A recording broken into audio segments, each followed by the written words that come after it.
How long after you had worked with Jack did you make the decision that you wanted to go it alone? Well, about a year after we got together, about a year after we began the nightclub work, I married Brenda. I met her within that year and was engaged to her during that year, and then we got married.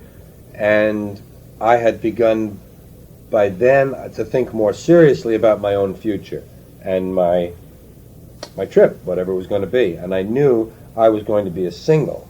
And I'd say halfway. Jack and I stayed together 2 years. I'd say about halfway during that time, I began to think about it more seriously. And I was pretty open with Jack about it the whole time. In fact, before that second year was up, I was in Dayton, where Brenda was from, where I met her. Jack and I were off. He was in Boston. I was hanging around with Brenda in Dayton. Peter, Paul, and Mary were scheduled to come into the club where she worked, the Racket Club, where I met her.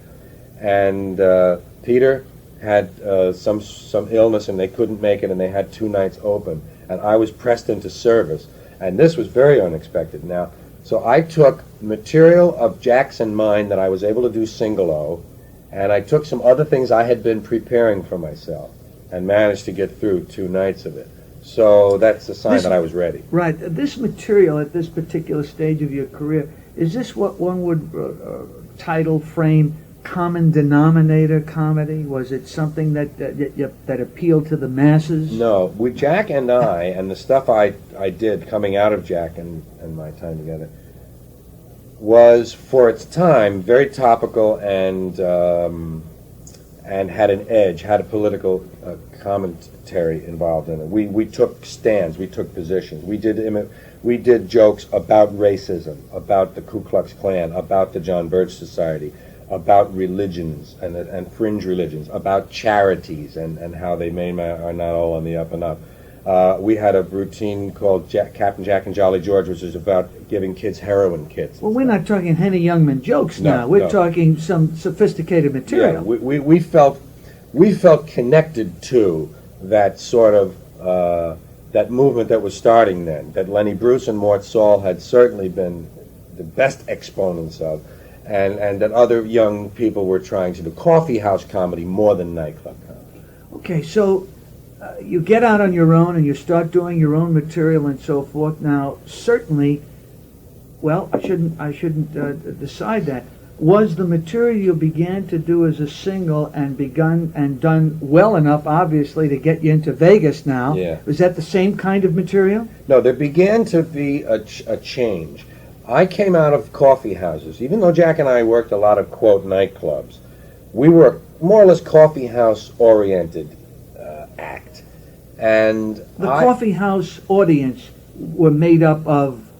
Well, they had a more intellectual bent. They weren't all intellectuals, obviously, but there were people who liked jazz and folk music. They were generally left-wing politically and appreciated risk-taking in an act of any kind. Okay, and a lot of college people? College, yes. Okay. And college and the college-informed kind of intellect, post-college. Okay, go on. I'm sorry to interrupt. Okay. So we came out of that, and we did a lot of nightclubs too. See, we worked the Playboy circuit, which is certainly the total antithesis of coffee houses. Now, so when Jack and I broke up, I took over these, because he didn't want to do a single, I took over these Playboy dates. And I took over and did certain nightclub situations that Jack and I had, where I was able to go back as a single. And I didn't do much coffee house stuff. And then I hit a kind of a dip. Now, this is 63 and 64. And I felt I had to take a stand somewhere. And I felt I had to find a spot in New York, which I did, the Cafe Au Go-Go on Bleecker Street. And I stayed there for like 2 years, even though I traveled some, and I went to other little places. On and off, I spent about 2 years in that place, a week at a time, a month at a time, 2 days at a time, off for 7 days, on for 12 days, off for 3 months, back for 2 months, all this stuff, just trying to work, use it as a laboratory. And to get my little piece together for Merv or Mike Douglas. Those were the entree shows. You didn't jump right to the Tonight Show. That wasn't as simple. You had to have some a little bit of background, even though you were unknown, to get on there. But as far as Merv was concerned, he would take brand new people, and Mike Douglas was sort of like the same situation in Philadelphia.